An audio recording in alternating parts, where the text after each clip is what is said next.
بسم اللہ الرحمن الرحیم۔ صحیح بخاری حدیث نمبر 312 313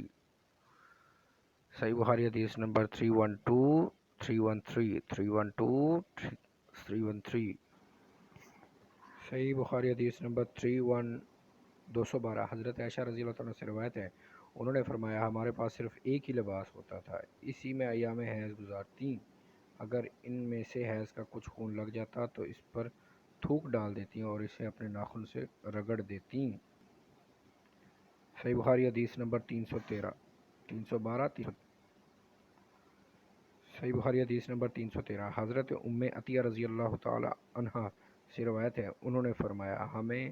کسی میت پر 3 دن سے زیادہ سوگ کرنے سے روکا جاتا تھا، سوائے شوہر کے کہ اس معاملے میں 4 ماہ اور 10 دن تک سوگ کا حکم تھا، نیز یہ بھی حکم تھا کہ اس دوران میں نہ ہم سرما لگائیں، نہ خوشبو استعمال کریں، نہ کوئی رنگین کپڑا پہنیں مگر جس کپڑے کا دھاگا بناوٹ کے وقت ہی رنگا ہوا ہو، البتہ حیض سے فراغت کے وقت یہ اجازت تھی کہ ہم میں سے کوئی غسل حیض کرے تو وہ خوشبو استعمال کرے، اور اس کے علاوہ ہمیں جنازے کے ساتھ جانے سے بھی روک دیا گیا تھا۔ 312 313